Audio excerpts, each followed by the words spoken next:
Beberapa waktu ini kita dihebohkan lagi dengan berita konflik Israel dan juga Palestina. Serangan rudal yang begitu masif dengan jumlah yang banyak dilancarkan guna melemahkan pertahanan lawannya. Dan bahkan menurut beritanya, semasa peperangan ini dimulai, Israel pernah menembakkan bom fosfor yang sangat-sangat berbahaya. Dan bom fosfor ini juga menurut beritanya pernah digunakan Rusia untuk melumpuhkan pabrik baja milik Ukraina. Tetapi kondisi ini berbalik dengan yang terjadi di Indonesia, di mana pupuk dengan kandungan fosfor seperti SP36 sudah tidak lagi disubsidi pemerintah. Dan yang non-subsidi juga tidak murah harganya bagi kalangan petani biasa. Dan sempat muncul isu bahwa kelangkaan dan juga naiknya bahan baku fosfor ini tuh karena bahan bakunya dipakai sebagai bom fosfor. Maka video ini merupakan keresahan pribadi saya yang tergelitik menjawab pertanyaan apakah betul bom fosfor terbuat dari bahan baku pupuk fosfor bagi tanaman. Jadi mari kita bahas setelah intro berikut ini. BEM.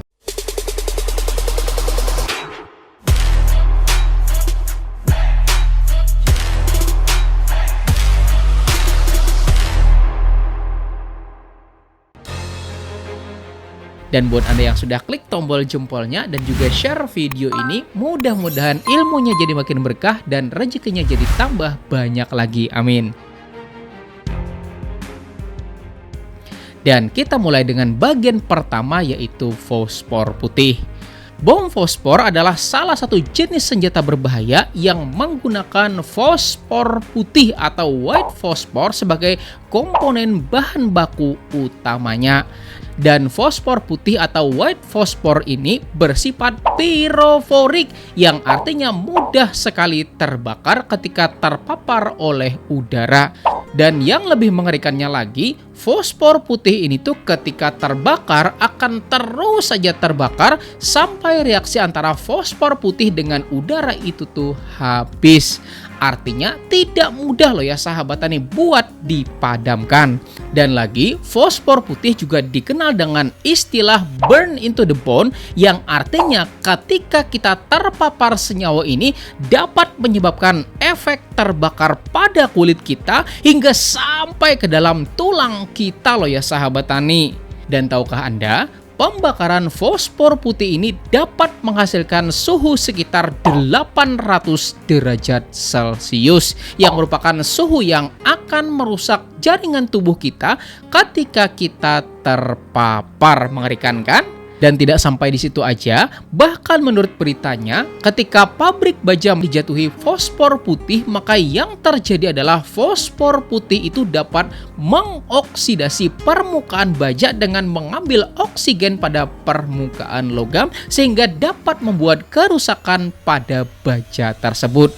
Dan lagi untuk dapat melakukan penyimpanan fosfor putih ini, dia harus terendam air loh ya sahabat tani. Karena kalau kita angkat, kemudian kena udara dan kemudian kering, maka fosfor putih ini akan terbakar.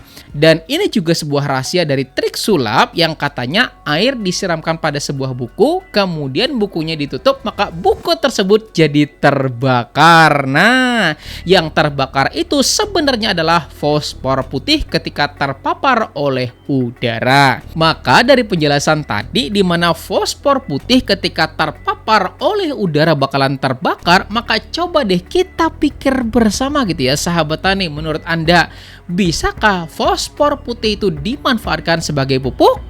Ya jawabannya tidak loh ya sahabat tani, ya kan? Nah, mari kita lanjut pada bagian kedua dari fosfor, yaitu fosfor merah atau disebut juga dengan red phosphor.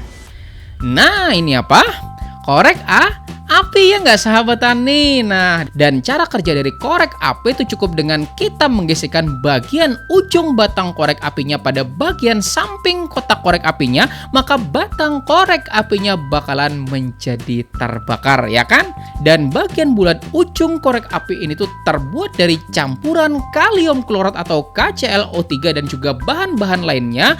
Dan bagian samping kotak korek api ini bahan bakunya adalah fosfor merah atau disebut juga dengan red phosphor. Dan cara kerjanya ketika kita goreskan batang korek api dengan bagian samping kotaknya, maka fosfor merahnya akan bereaksi dengan udara sehingga muncullah nyala api yang akan membakar batang korek apinya.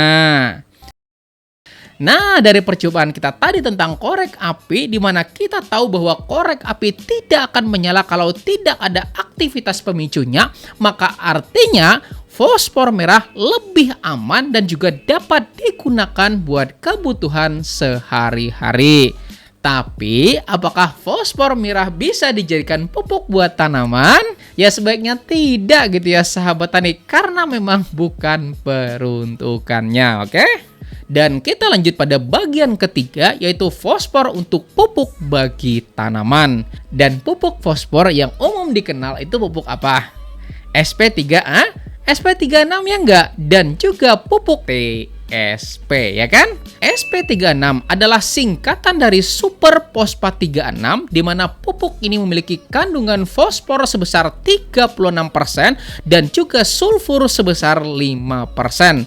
Sedangkan TSP merupakan singkatan dari triple super fosfat, di mana pupuk ini memiliki kandungan fosfor sebesar 46%.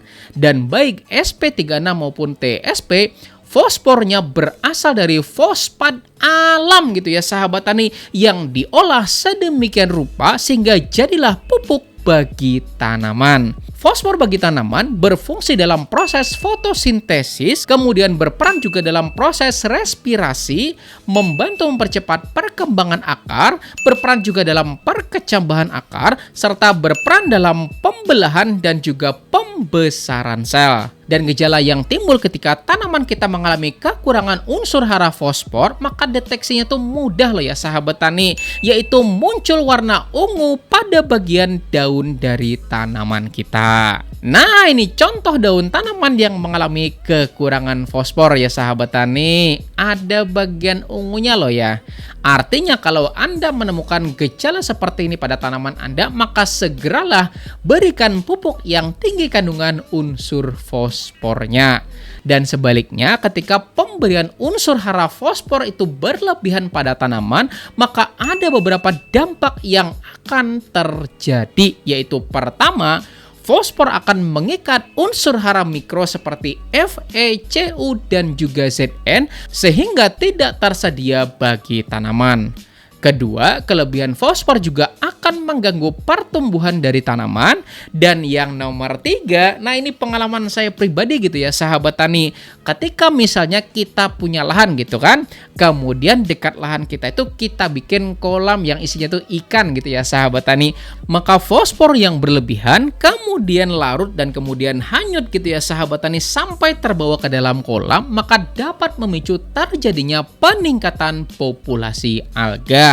Selain memang faktor pakan ikan juga jadi pemicu gitu ya sahabat tani. Dan peningkatan populasi alga ini tuh secara otomatis akan mengganggu dari pertumbuhan ikan di dalam kolam. Maka solusinya kalau misalnya kolam Anda tuh ditumbuhin sama alga gitu ya sahabat tani ya kan, dan kita tahu bahwa kalau ditumbuhin itu artinya ada nutrisi yang memang berlebihan gitu ya sahabat tani, maka gampang sedot aja sebagian airnya, kemudian siramin pada bedengan atau tanah pertanian kita, kemudian isi yang baru gitu ya sahabat tani, sehingga kadar nutrien di dalam kolam kita tuh menjadi lebih berkurang gitu ya sahabat tani. Oke? Maka mari kita kembali lagi pada pertanyaan di awal video ini, yaitu benarkah bom fosfor terbuat dari bahan baku pupuk fosfor bagi tanaman? Maka jawabannya itu berbeda gitu ya sahabat tani.